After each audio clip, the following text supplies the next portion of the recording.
I feel like all-season camps, that's a good way to get showcased, good way to get your name out there, get looked at. I love camps. Again, it's the exposure. I think it's good for the kids. I think they can overcamp themselves. I think it's good to get their name out there. I think those camps are fine. I think some are productive. It's a hit or miss. Really, I'm gonna be honest with you on that deal too. It was good when it first came out. I think if you're a Power 5 guy, you know, it's good because the stars do matter when it comes to the recruiting. I'm always a big fan of going to camps where there's college coaches there, because at the end of the day, your future, your 40 years after you graduate college are going to be determined by what college you go to. It's important for some of those kids because that might put them over might get them that offer. If you're going to go and camp anywhere, you need to make sure that you and that coach have a relationship and they know that you will be there and yet they're actively recruiting you, or you at least on their recruiting board. You think about where we were in the past, where camps and things like that wasn't that big. If you're invited, if it's an offer,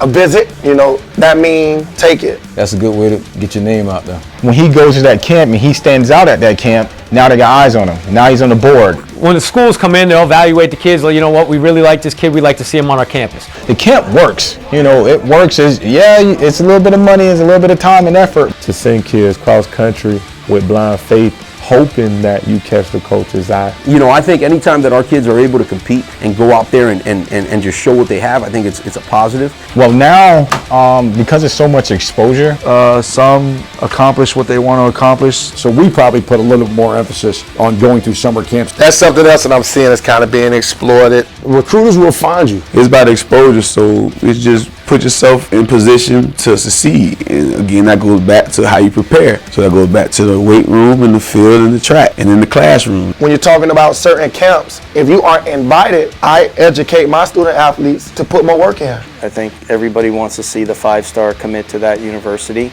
If you're a kid that's got 3 or 4 years left, I don't know if you need to be hitting the camp circuit as much as you need to be developing yourself here. Put the work in, trust the process, so that you put yourself on the radar to make them come see you. Yes, the camps and things like that, it brings you a little more exposure. Off-season stuff, you know, we're very cautious of stuff. Go places where you'll be actively recruited. First off, touch base with all the local universities you can.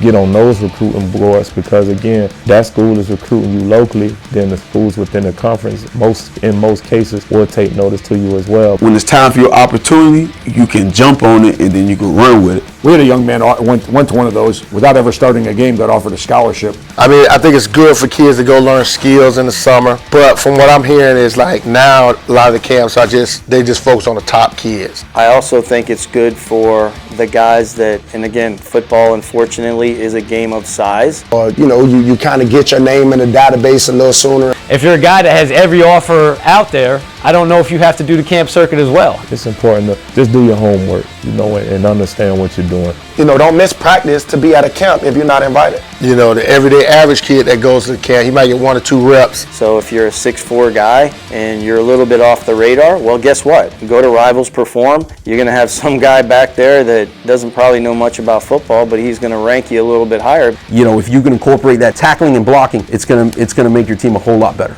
You will be found. If you do what you're supposed to be doing, staying out of trouble, and you busting your ass every day, and it reflects on the field, that whether you go to a camp or whether you don't go to a camp, the choice is yours. Don't miss practice to go to an unofficial visit. Don't waste your money. Don't go on field trips. Go on business trips where when I go across country, I know it's meaningful and I know it's money well spent. You know, as far as Paradise or FAU or FIU, those coaches come to your school, they say, hey, we'd like to see so-and-so at our camp so we can get a better evaluation on them. Because I had kids come back complaining this summer about the camp deal.